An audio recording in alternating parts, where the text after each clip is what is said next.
신앙 고백하심으로 새벽 예배 드립니다.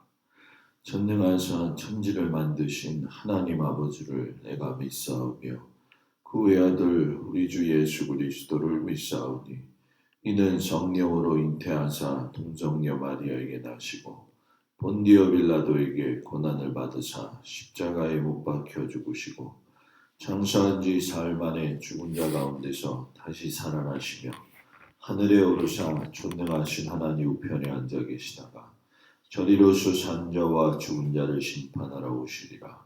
성령을 믿사오며 거룩한 공회와 성도가 서로 교통하는 것과 죄를 사하여 주시는 것과 몸이 다히 사는 것과 영원히 사는 것을 믿사옵나이다. 아멘. 320장 찬양합니다.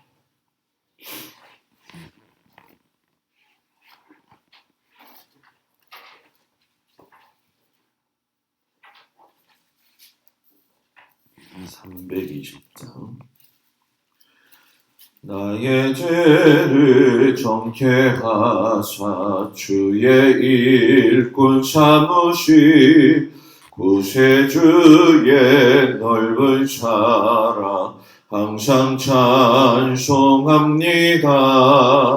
나를 일꾼 삼으신 주 크신 능력 주시오. 언제든지 주 뜻대로 사용하여 주소서. 내게 부어 주시려고 은혜에 미하신 주의 은혜 채워주사 능력 있게 하소서. 나를 일꾼 삼으신 주 크신 능력 주시고 언제든지 주 뜻대로 사용하여 주소서. 죄의 짐을 풀어주시 주의 능력 크도다. 나를 피로 사신 예수 내 맘속에 오소서.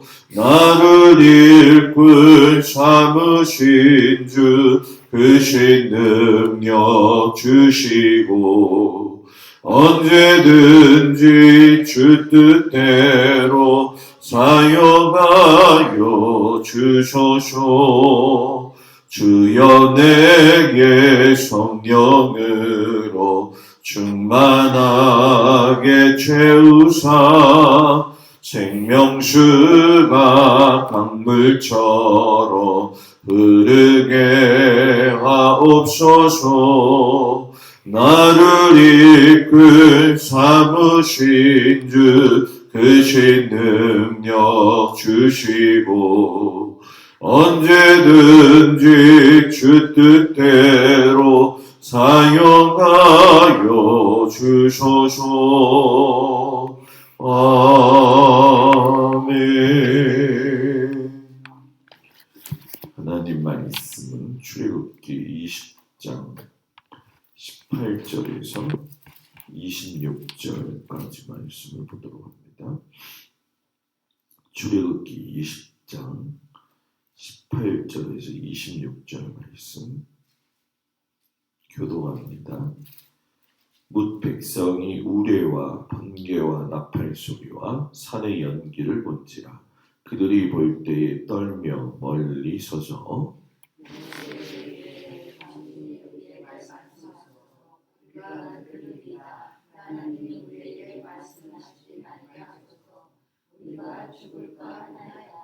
모세가 백성에게 이르되 두려워하지 말라. 하나님이 임하심은 너희를 시험하고 너희로 경외하여 범죄하지 않게 하려 하심이니라.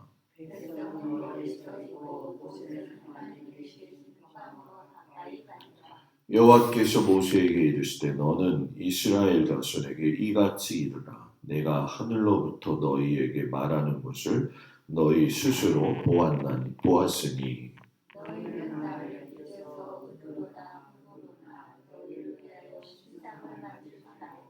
내게 토단을 쌓고 그 위에 내 양과 소로 내 번제와 화목제를 드리라. 내가 내 이름을 기념하게 하는 모든 곳에서 내게 임하여 복을 주리라.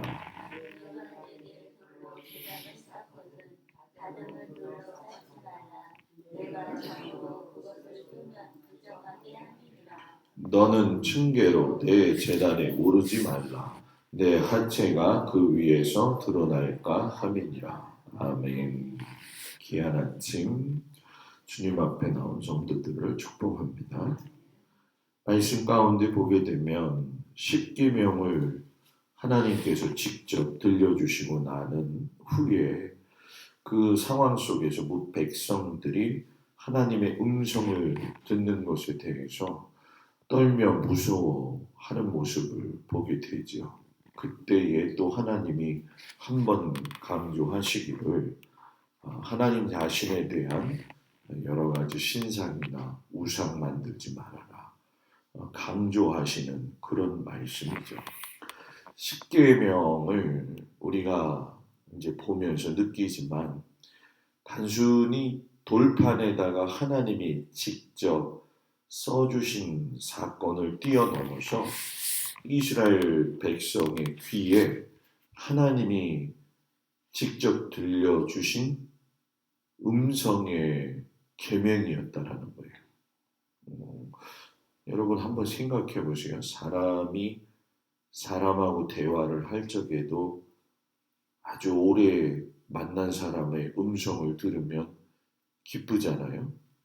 그런데 우주의 하나님, 온 천하 만물을 지으신 하나님이 본인의 음성을 들려주셔서 십계명을 발표하셨을 때 이것 자체가 거룩함이고 하나님의 놀라우신 위엄이죠. 그러니까 사람인 우리는 죄인이기 때문에 거룩하신 하나님의 등장에 두려워 떨 수밖에 없었죠. 그래서 이스라엘 백성들이 두려움에 사로잡히게 되는데 그냥 조금 무서워하는 두려움이 아니라 아주 극심한 두려움에 사로잡히게 되어지니까 모세에게 청원을 하는 거죠.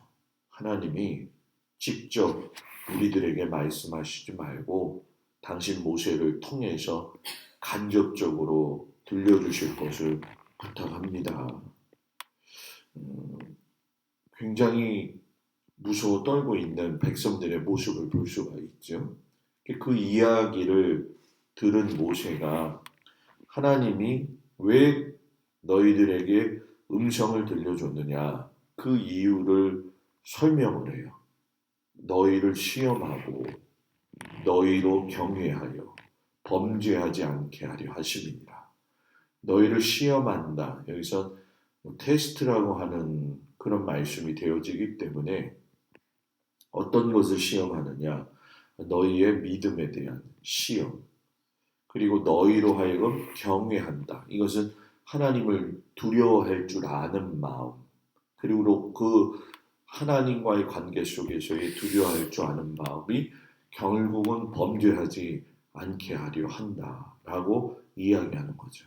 그러니까 이 벌써 하나님의 등장 자체가 너희의 믿음이 온전한지를 보살피고 너희가 하나님을 두려워할 줄 아는 마음이 있고 하나님은 사랑이시지만 우리와 분명한 선을 걷고 계신 분이고 우리가 존귀함으로 두려워하면서 그의 존재를 인식할 때에 하나님 앞에서의 죄인된 삶을 전철을 또 대밟지 않지만 그렇게 살지 않게 된다는 거죠. 그러니까 죄를 미워할 수 있고 죄를 멀리하게 하는 비결은 하나님은 거룩하시구나.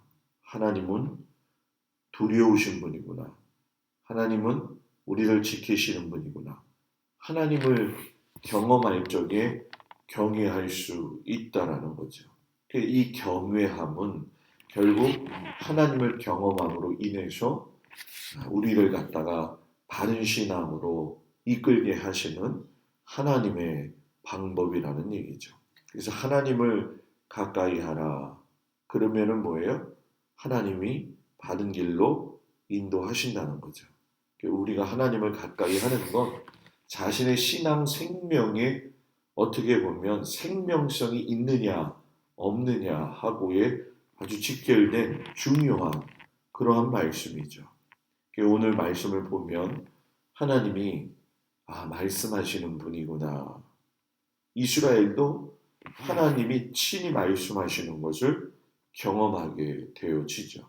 그러면서 하나님이 그 말씀의 강조를 갖다가 22절 이후에 보게 되면 10계명의 1계명, 2계명하고 연결된 내용을 더 강조하셔요.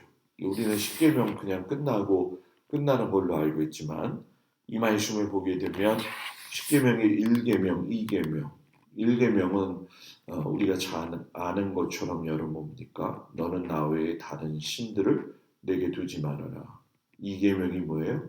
너를 위하여 새긴 우상을 만들지 말아라. 하늘에 있는 거, 땅 아래에 있는 거, 물속에 있는 거, 어떤 형상도 만들지 말아라. 그러면서 이 하나님을 섬기는 법에 대해서 자세하게 가르치시는 거예요. 너희들이 눈으로 본 적도 없는 나를 갖다가 흉내내어 가지고서는 눈에 보이는 신상으로 만들지 말라는 얘기죠. 실상 이거는 우리의 생활 가운데서 보게 되면 엄청나게 실수하고 범죄하는 큰 죄악 가운데 있는 그런 문제이기도 해요. 하나님을 알지 못하는 사람들은 여러 가지로 엄청나게 많은 것들을 만들어내잖아요. 그런데 이제 우리의 신앙도 마찬가지인 것 같아요. 왜냐하면 우리가 예를 들면 이런 거죠.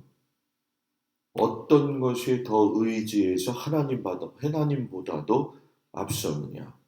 이 카톨릭 같은 경우에는 성유물 숭상이 그런 거 아니에요? 성자들의 사용하던 물건, 성자들의 신체의 일부분을 굉장히 중요시하게 여겨요. 근데 그거는 하나님과 관계된 게 아니잖아요.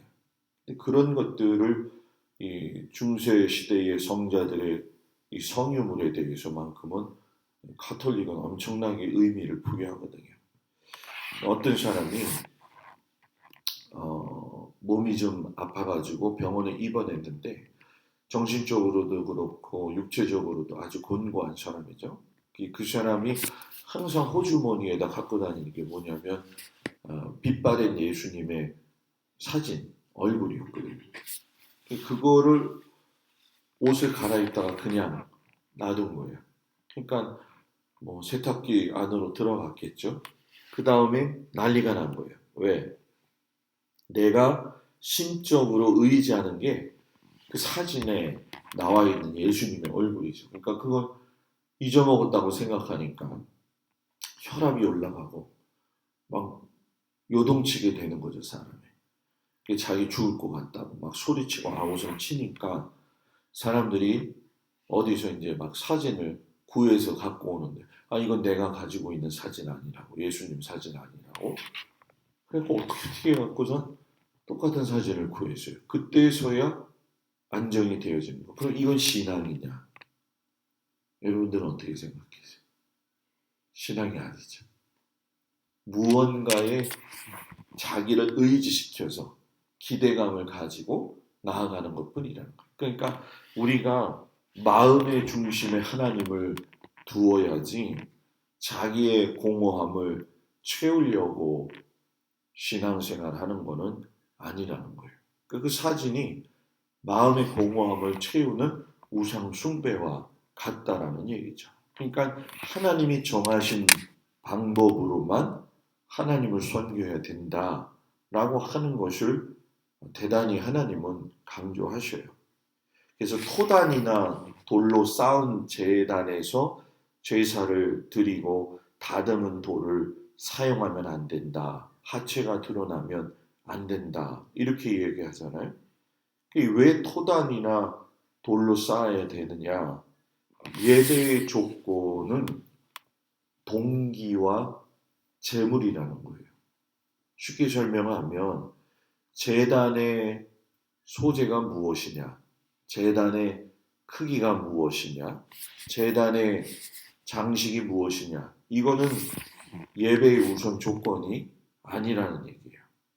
하나님은 우리에게 하나님을 기념할 동기를 주시는데, 오늘 말씀을 보게 되면 주님의 것들을 갖다가 드리는데 뭐라고 이야기하냐? 24절 들어가면서 네 양과 소로 내 번제와 화목제를 드려라. 이 얘기가 뭡니까? 제물 드리고 나누고 기뻐해라. 예배 드릴 때에 그 안에 기쁨이 없다. 예배를 드릴 때에 제물을 드림이 없다. 예배를 드릴 때에 사랑이 없다. 이거는 진정한 예배가 아니라는 거예요. 우리의 신앙이 재점검되어야 될 것 중에 한 가지가 바로 이런 부분이에요. 세상 속에서 살아가는 사회생활의 일부분으로 하나님께 예배드리려고 모인 것이 우리는 아니라는 거예요. 각 모습으로, 각 환경을 가지고 있지만 우리는 단 한 가지, 하나님 앞에 하나님의 자녀로 함께 모였다는 것. 이것이 우리의 감사의 동기가 되어지고 나눔과 드림의 기쁨이 되어져야 된다는 거죠. 나 혼자 신앙생활을 하는 게 아니라는 거예요.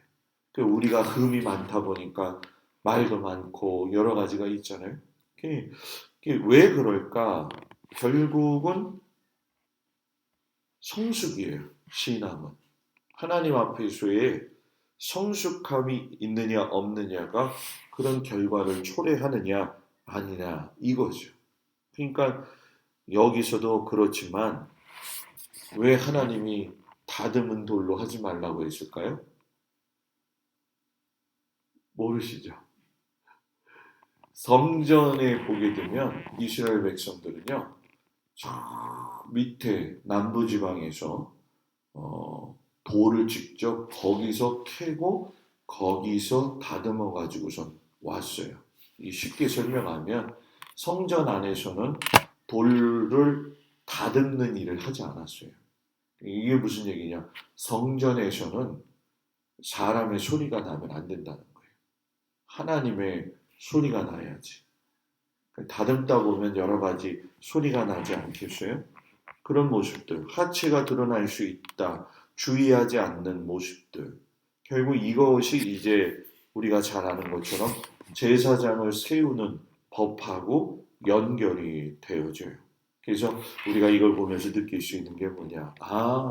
하나님을 섬기는 것은 하나님의 방법으로.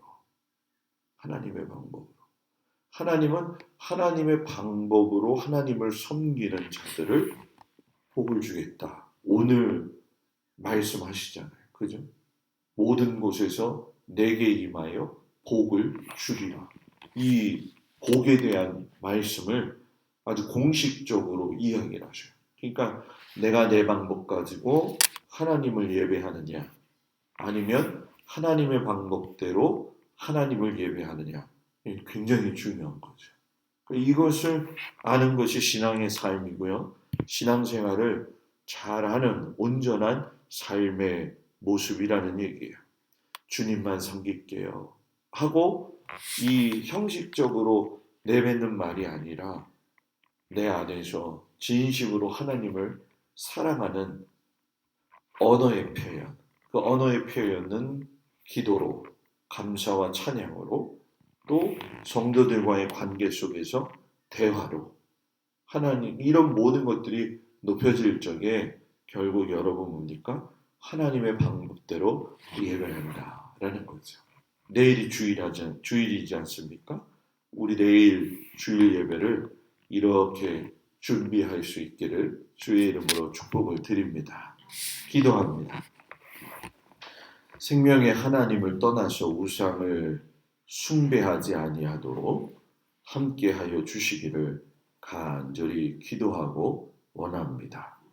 하나님을 떠났으면서도 떠난지도 모르고 하나님 아닌 다른 것을 숭배하면서 그것이 하나님인 것으로 저희들이 생각하지 않도록 머리에 지혜와 가슴에 주님 사랑함을 온전히 가질 수 있도록 하나님 은혜 위에 은혜를 내리어 주시옵소서. 하나님이 내 삶에 깊이 관여하시고 사랑하시며 붙드시고 계시다는 그 사실 하나만으로도 정말로 감사함으로 죄를 멀리하며 말씀을 더욱 가까이하며 사모하며 살 수 있는 저희들이 되어지도록 하나님 도우시고 인도하여 주시옵소서. 귀한 날 주님을 바라보며 주님 앞에 나온 성도들을 기억하시고 또한 가정과 일터와 자녀들의 삶을 주님 눈동자와 같이 지켜 주시옵소서. 거룩한 주일을 은혜 가운데 잘 준비하는 귀한 날 되기를 축복하면서 예수님 이름으로 기도드렸습니다. 아멘. 하늘에 계신 우리 아버지여, 이름이 거룩히 여김을 받으시오며 나라의 마옵시며 뜻이 하늘에서 이루어진 것 같이 수도 이루어지리라. 오늘날 우리에게 일용할 양식을 주옵시고 우리가 우리에게 죄 지은 자를 사하여 준 것 같이 우리의 죄를 사하여 주옵시고 우리를 시험에 들지 말게 하옵시며 다만 악에서 구하옵소서. 나라와 권세와 영광이 아버지께 영원히 있사옵나이다. 아멘.